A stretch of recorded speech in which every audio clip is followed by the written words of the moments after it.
randomized trial of planned cesarean or vaginal delivery for teen pregnancy. Twin birth is associated with a higher risk of adverse perinatal outcomes than single birth. It is unclear whether planned cesarean section results in a lower risk.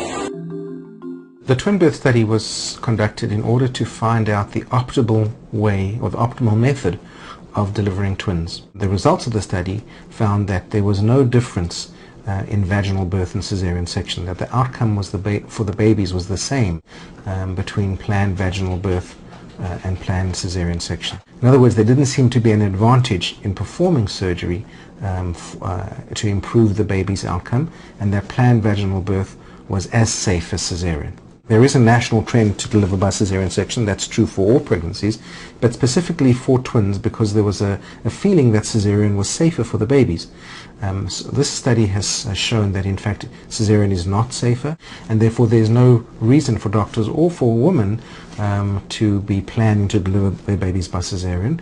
I think it will make physicians sit up and think that the skills that we've been taught over centuries should not be lost. I think that's in danger of happening because of the perception that cesarean was safer. People have tended to do that, and therefore some of the skills and training are in danger of being lost. So people looking at this should be saying to themselves, well, there's no reason for me to choose a cesarean section just because the baby is twins. As long as the first baby is head down, and as long as the operator is skilled in the conduct of vaginal birth and the hospital has got the correct setup. So provided those are all available, then there's really no reason to cesarean section.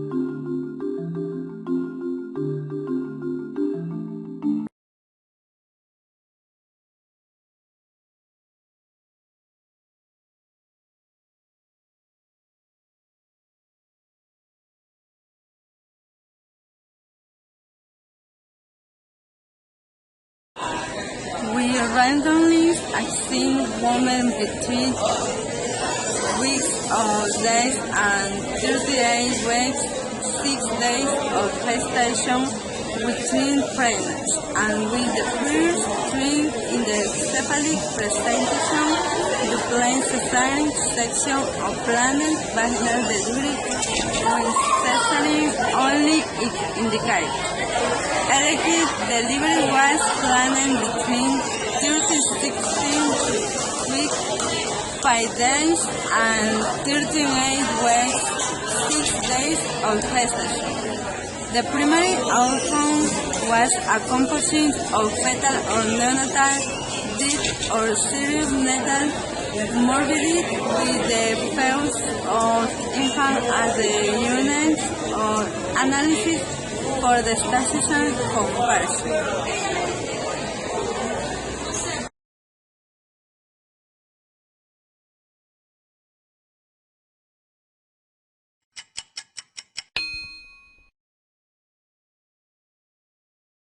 This is Jeffrey Drazen for the New England Journal of Medicine.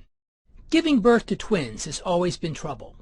Consider the Greek myth of Leto, whose delivery of Artemis was easy, but Apollo, the second twin, did not emerge for 9 whole days and nights.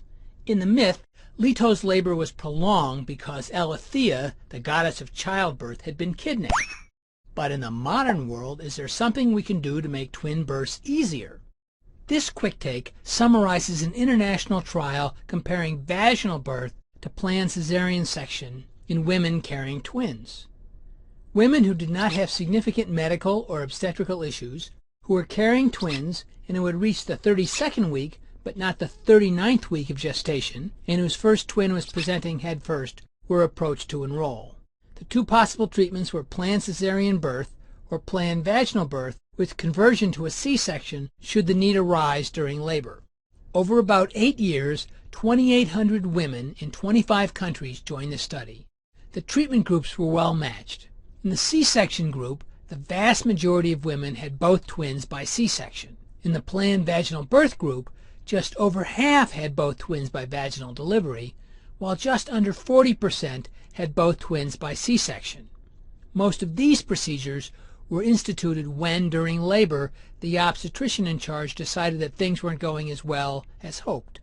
There were about 7 to 8 adverse events per 100 women, but the frequency of these did not differ between the groups. Similarly, there were complications in about 2 babies per 100, but this did not vary by birth strategy. As expected, the second twin had about twice as many complications as the first twin, but this difference was not impacted by the method of delivery. These data suggest that if medically uncomplicated twins are in the offing, and the first one's presenting head first, that a winning strategy is to wait until labor to decide if a C-section is needed.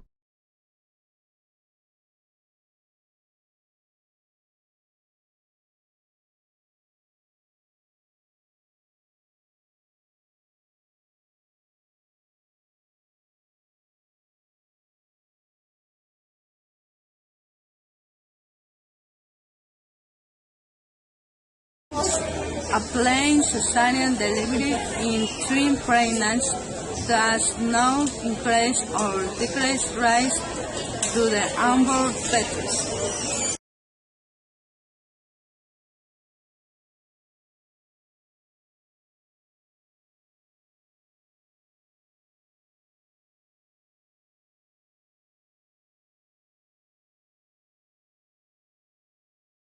Delivery did not significantly decrease or increase the perinatal mortality or serious neonatal morbidity rates among twins born between 32 weeks and 38 weeks, 6 days gestation. Planned cesarean does not reduce the risk of increased adverse events for the second twin. The report comment as cesarean rates continue to rise while the birth on twin part is unclear if the trial will affect outcomes in practice. You asked a great question. You want to know when in the case of a twin pregnancy when both babies may be head down. And this actually only happens 42% of the time.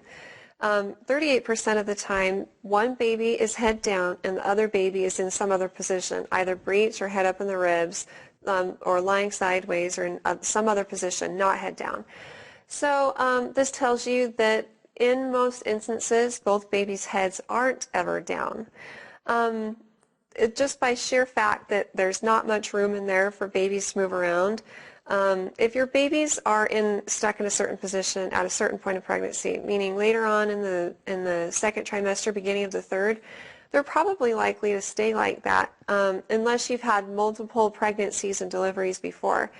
The uterus gets stretchier with the more babies that you have. It's like an elastic. So if this is your first or second pregnancy, it's not likely to be very elastic and allow the babies more room to move around. But say it was your 7th pregnancy and you've had lots of kids before, those babies may have a lot more ability to twist and turn and move and change positions up until the day that you're actually going to deliver them, either scheduled or spontaneously.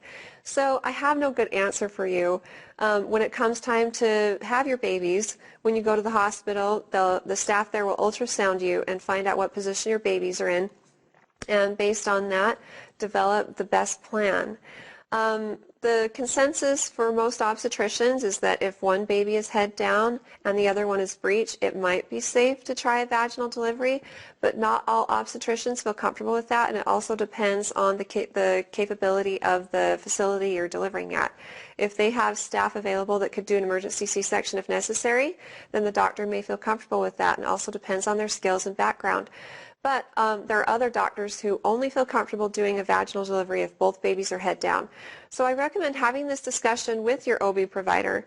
They can talk to you about what their opinions are, what the capabilities are of the facility you're delivering at, and give you the best recommendation based off all of those sorts of things. So if you have any other questions for me, though, feel free to ask them on our Facebook page and recommend us to your friends and family, too.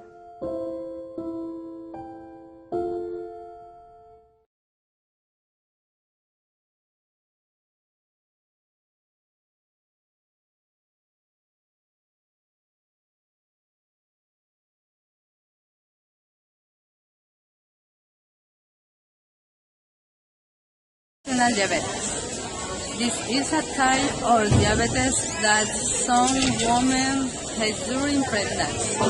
Between 2 and 10% of expectant mothers develop this condition, making it one of the most common health problems of pregnancy.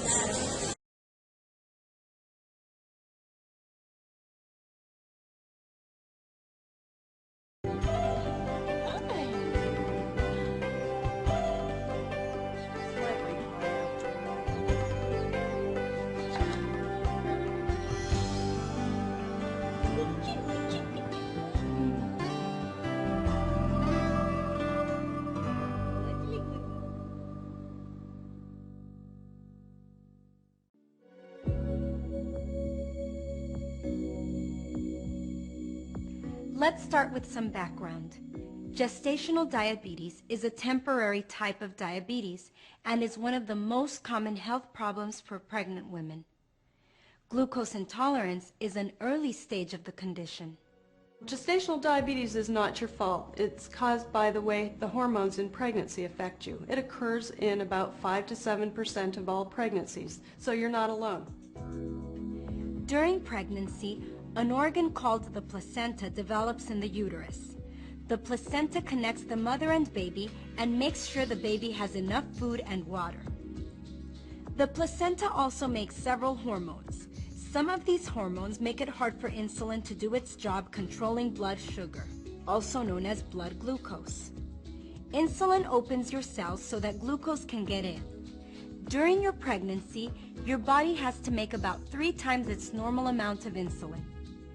Gestational diabetes develops when the organ that makes insulin, the pancreas, can't make enough insulin for pregnancy. Without enough insulin, your blood sugar can't leave the blood and be changed to energy. This causes extra sugar to build up in the blood. Most women with gestational diabetes will have a healthy baby. If you keep your blood sugars in a safe range, the chances of you or your baby having problems are the same as if you didn't have gestational diabetes. But if left untreated, gestational diabetes can cause health problems for you and your baby. That's why it's so important to work with your healthcare providers to keep your blood sugar within a safe range. One important way to do this is by following a healthy meal plan.